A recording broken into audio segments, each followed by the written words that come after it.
Howdy, this is Liz from Junk Journal Jam, and I wanted to talk to you about a method that I'm using to make tags.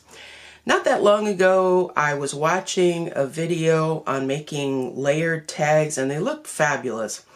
But it was quite a long video, and my husband, who happened to also be watching it, said, "These tags are great, but they're going to take half an hour each to make." So I tried to figure out a way to make them a little bit faster. And essentially what I was doing was making them on a large area, doing all of the layers at once, and then cutting them individually into tags. This is the first set that I made, and it uses a couple of different elements. I have a napkin that I've decoupaged on it. I've done rubber stamping in purple and green, and I think there was some orangish color that sort of got lost. And then I put postage stamps on it. I tried a little bit of washi tape, which I ended up not liking as much. And also I antiqued some paper with text and put that down as well. And then when I had finished doing that, I cut them into different sizes. This is the smaller size. This actually is a medium size. I have some larger size ones. And then on the ones that were medium and large, I ended up stamping out some butterflies. This actually is an artwork piece. It's a gradation of color, and then I used a little copper angel spray to give it some shine. And I really liked that. This one I had done, and actually because I had the tags pre-cut, I did them individually, and so I sewed around the edges. So that was my first batch, and I liked those. And I decided I'm going to do it again with a different batch, and I'm letting the napkin essentially be the guideline for the color that I'm using. This one you may have seen. It's got a bird's nest on it. It's very cute. So those are the large sizes. These are the mediums, some of which I've put ribbons in already. And then these are the small. And once again, I did some stamping beforehand in a green and sort of I think this is called rose madder, and did the antiquing paper and did the decoupage. I didn't have a feature like the stamps to put on it when I finished yet, so I may still add something to these. But they all are a little bit different, and I really like them. So I wanted to share with you how I made these, and there's a little bit of figuring out involved, which is going to be specific to the equipment that you have. Now I have one set of dies for tags, and this is what they look like, the 3 large rectangular ones. So I started with a roll of white paper, or craft paper in the case of the first ones, that I got for $1 out of a bin at Michael's, and used that as the background. Now, knowing that I was going to run these through my Spellbinder machine, I took file folders and cut them to the right dimensions for these tags. And then I'm going to lay them out onto, here's the large size as well, I'm going to lay them out onto the back of the white paper and Mod Podge them down in a row, stacked on top of each other just like this, and then having pre-measured to make sure that the white paper will be the correct size. And then I know that my paper is a little bit longer than the file folders, so I have another small piece to go right here to make up the full width. I think the paper is 20 inches. And by the way, I did trim down the file folder the little tabs that go up and down, because having the voids when you're cutting your tags created by the shape of the folder is kind of a problem. And this time I'm going to remember to put the printed side towards the paper so that it doesn't show when the tag is finished. That's going to be a big accomplishment for me. So I'm going to go ahead and I'm going to Mod Podge these onto the white paper, and then I will be back. Okay, I'm back. I have laid out my white piece of paper. I just wanted to show you before I adhere these how well this lines up. This is the large size tag. This is the medium height tag. This is the small height tag. And then on the side here is another small size tag. And I have cut these so that there is a little bit of play for when I run them through the tag die, just because they shift a little bit. All right, now I'm going to stick these down. We're going to let it dry, and I'll see you back in a little bit. All right, I am back. It's a few hours later. The file folders have dried. They're adhered to the paper, and despite my best efforts in taping them down, they have escaped the tape. They're a little bit curly, as you can see, so I'm going to flip that over and tape it down a little bit more securely when we do the front side. Now, in the meantime, I have been gathering the items that I'm going to decorate the paper with, and I'll show those to you. What you choose to use is really going to depend on what you have.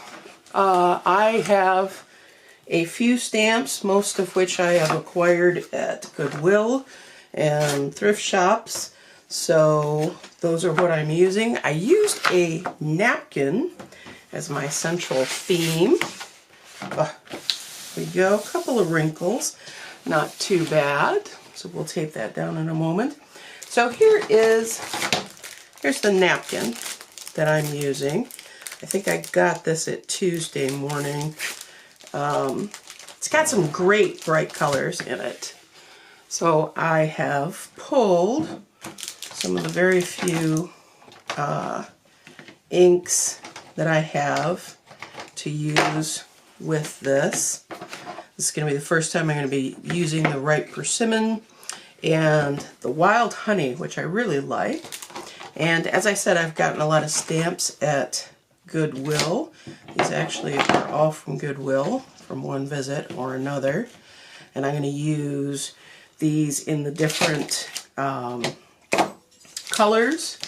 I have a template that I'm probably going to use the Shabby Shutters color on to get some background leaves. And I have my choice of butterflies. I seem to have more butterfly stamps than anything else. I have purchased these. I might use a touch-up at the end with some of these button stamps that I really like. I have a bunch of different designs. I have already shredded the napkin into pieces, not really shredded, but I have torn or cut around the different design elements in the napkin that I'm going to use. And I also went through my postage stamp collection, some of which, if they're all one color, I have sorted out into colors. So I have the pinky purplies, the oranges, and some of the greens here that we're going to use. And to start off, I'm going to decoupage on the background with some different papers that I have torn into what I hope are about the right size pieces, and then antique the edges. I didn't go for a hard antique look. I'm really just trying to define the edges to give it a little bit more dimensionality. This is from a hymn book. This is from an 8-book set that I bought at an antique store. I'm going to have this paper forever for about 20 bucks. And it's about, it's in French, it's about typographers, I believe. So I'm going to use those. And then I have some buttons. It turns out I don't have an ink that's anything close to this color, but I do have these buttons that I can add on at the end that will be similar to that. So I'm excited about that. So let me clear this all off. I'm going to tape down my paper and I'm going to start decoupaging these papers on. I've got it flipped over, I've got it flattened out. I had a few spots where I had to stick some glue dots underneath just to give it a little bit more stick-to-itiveness because it wanted to curl and roll away. And now what I'm going to do is I'm going to take my pieces of paper and I'm going to position them firstly over the areas where you can see the printing from the file folders. And I'm going to scatter them around after that. So that has those mostly obscured. So we're going to do some random sort of scattering, leaving room in between for stamping and things,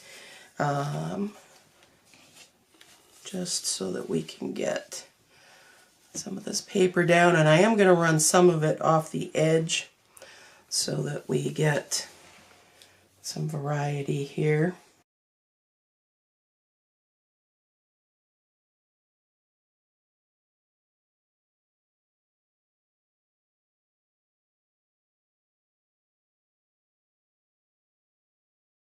Okay, so I'm pretty happy with that.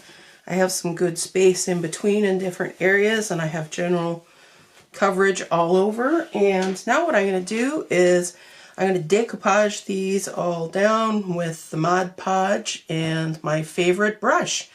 And I will be back after that has had a chance to dry, and we will put on the next layer. Okay, I have let the pieces of paper dry, and I'm going to come back in now and start stamping with the stamps and colors that I have selected. And I'm doing it sort of randomly. And I just wanted to compare that color to my napkin a second. Do I like that? Yeah, I think I like that. Okay, so I have here a very, very small Tim Holtz ink stamp and the plexiglass block, and these are just going to go in the big white spaces. I don't want too much of this color, but I want it to get around, and I need to remember to rotate the stamp for the best effect.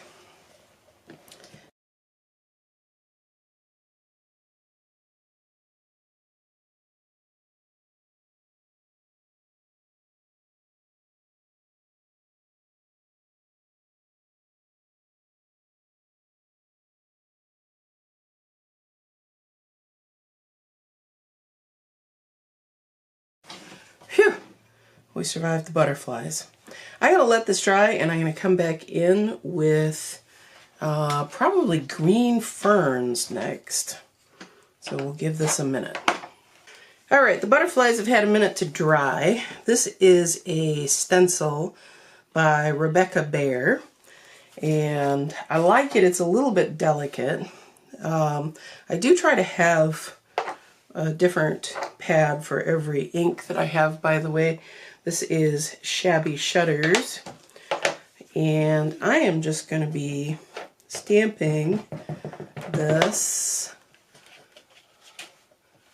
just lightly. I say that as I'm pounding the table, just to get a little background color like that. I don't need these to be really well defined. I just want to fill up some space, and because this is nice and large, this is going to go over the print in places.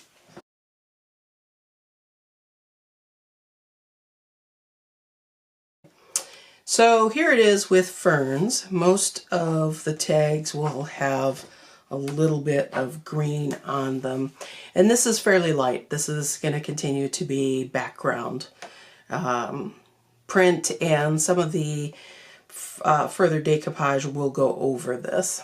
So now I think I am going to move on to the ripe persimmon, which I'm quite excited about. There's this bright orangey thing on the napkin. And this is one of my favorite stamps that I picked up at Goodwill. It's stars. And for something that you want a bright pop of color on, whoo, baby, it's the perfect thing. So I'm just going to put a few of these around. This isn't going to take too long because there aren't going to be that many.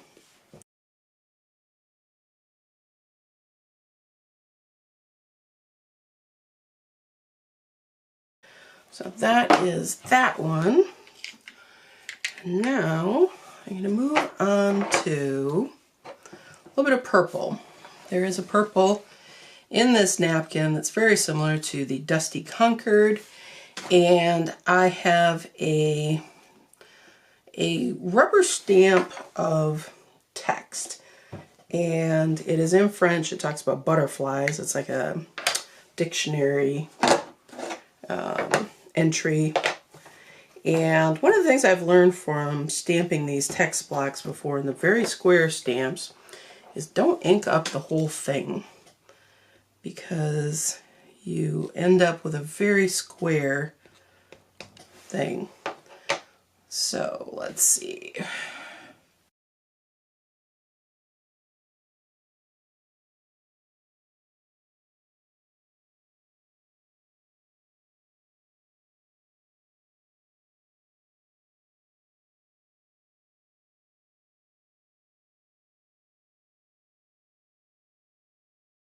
Now, one of the things that's on this napkin are these postage marks.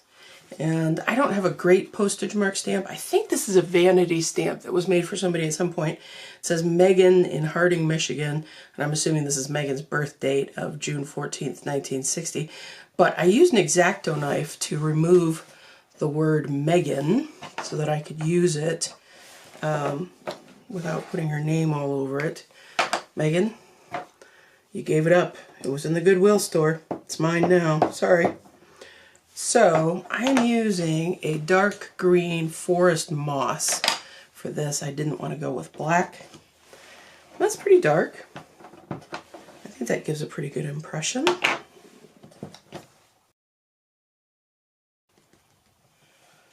Now I know you're thinking to yourself, gosh, this is kind of busy already. Is she really going to decoupage the napkin pieces onto it? Why, yes. Yes, I am. That comes next. What do you think? Pretty good coverage there. One more right there. So that's it for the stamping. I'm going to give this just a second to dry. Looks like I need to go back in with the X-Acto knife and clear off a few more stray pieces on that stamp. But it's not bad. All right, now for the napkin parts. I have flowers, I have plants, I have butterflies, I've got birds. So I'm going to scatter these around, and I'm actually trying out something on this one that's a little bit of a test as well. Sorry, sticking my tape back down from my energetic stamping. Usually I tear these, the last couple, and the rough edges have just disappeared and it hasn't been an issue. This time I'm using two napkins here. I cut one and I wanted to see how that looked versus the tearing. So I'm going to have a mixture of torn and cut pieces. Decide which one looks better. All right, I'm going to lay these out, get them to the point that I like them, and then I am going to decoupage them down. So I'll be back with you in a little bit. All right, I'm back. I've got the things placed. I like the arrangement. I'm giving it a little decoupage, and when I am doing this, I'm going over it very quickly because I know it's going to get another coat at the end, and I want to get all of these things down. Okay, since we last spoke, I put another thicker coat onto the paper, and I have just finished pulling up the tape and the glue dots that I had to use on the back. And what I'm going to do is now cut apart these pieces, trim them down a bit, and start running them through the tag making machine. And I'll be back to show you the finished result. Okay, I have just run all of these cards through the Spellbinder die cutter that I have in the 3 different sizes, and I saved this for you so you could see what it looks like. I had 2 of the small tag strips, and I ran them through. Looks like I got 18 total of these little tags, and 4 big ones, and I think 6 of the medium size, which is about the proportion in which I use them, really. I use more small tags than large tags. So as far as the embellishing goes, I don't feel that I have to do them all at once. I may want to swing them in one way or another depending on the journal that I'm making, but I tend to look at what I have, and I do have a lot of old stamps, and to see what the tag is missing. What would it like? So would that like a green one? This one doesn't have a lot of pink in it, so put that one there. I have this fabulous stamp, which is hand canceled. It says 1866. I might put that one right there. So going through and just adding a little bit of pop, and also some buttons, which I will probably take the time to sew on. It really annoys me when buttons are just glued on. I mean, buttons are meant to be sewn, as far as I'm concerned. We all have our quirks, and that's one of mine. So just figuring out what each of these is missing and then putting it on will be the activity of probably the next few evenings. Just doing something casual in front of the TV, having fun decorating these. But I really like the base that I'm starting with. I think it looks really good. I love the bright colors. I am working on several books at the moment for a local women's group that I belong to that does a raffle at our monthly meeting in honor of our scholarship program, and I'm trying to get a book done every month to donate to this. And when you need that many tags for that many books, this bulk method really helps. And they're just so bright and festive. I also have a few scraps left over from the cuttings. I have some smaller tags, or smaller tag dies that came with this set that I will use to punch out of here and make a few small tags as well. Anyway, please like if you like the video, comment, ask questions. I do know that my ink ran a little bit. I know that they're not the permanent inks. I'm still building up my collection of permanent inks, so I know that that's an issue. In the end, it sort of blends in and doesn't bother me. Also, please go check out my blog, junkjournaljam.com. Thanks so much. Hope you enjoyed, and hope you get the opportunity to make some of these. They're a lot of fun. Take care.